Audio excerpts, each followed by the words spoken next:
Hey, Facebook friends, Pastor Fred here with another weekly encouraging devotional. I've been off for a while. It's the summer and the kids are out and we're on vacation and things have been going on, but I'm back. You can find me at Fred Harold, YouTube. You'll see this video. I'll uplink it in a little while. And please watch that and share that and subscribe to that where your friends can see that.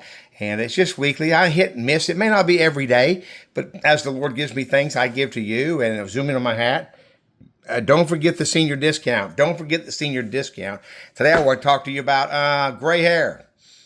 Gray hair. People say, how did my hair turn gray? I say, how did my hair turn loose? I used to have a lot more hair up here. When I see people from school I haven't seen in a while, and they'll say, Fred, how you doing? And I'll tap my belt and say, thicker and thinner, thicker and thinner. That's the way it goes, you know. But this is a blessing. Proverbs 16:31. Gray hair is a crown of splendor, it says. It's attained in the way of righteousness. So this gray hair is a blessing. What does that mean?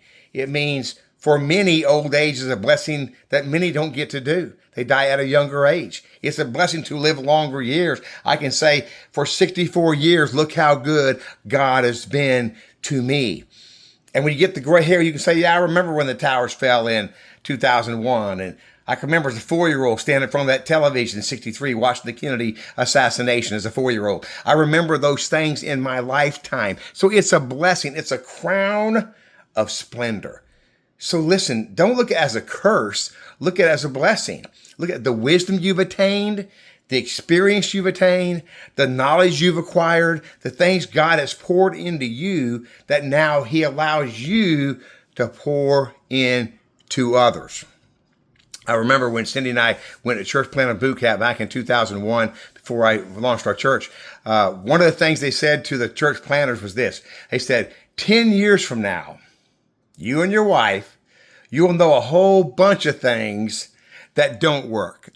I said, you will learn from your mistakes. Okay, I'm not doing that again, not doing that again. And time's a great teacher. I tell my grandsons, my grandson Charlie skinned his knee a few weeks ago on riding a scooter and his knee was bleeding and he was outside with tennis shoes, but it was wet. He was running through wet grass and he slid off the scooter and skinned his knee on the sidewalk. And I said, Charlie, let me help you here. Pain is a great teacher. You will learn from pain, okay? I'm not going to do that again. I'm not going to do it when it's wet, okay? And so embrace the age where you're at. Everyone's in different places. Some are in their 40s. Some are in their 50s. Some are in their 60s. All my friends, everywhere I go, I'm like, I just retired. Hey, I'm retiring. I'm in the drop. I'm retired. I'm retiring. It's like all over. Like, okay, let's retire and go on a cruise. Come on. But it's a blessing. So embrace that. Embrace that crown of splendor that God has placed on you and in your life. As Esther said, for maybe such a time as this, that God has placed you a circle of friends around you, a church community around you, that you can pour into the younger generation. I was reading a pastor blog the other day. I read a bunch of them. And this pastor said, and he's right, he said, I wish people would stop saying our youth are the church of the future. He said, our youth are the church of today.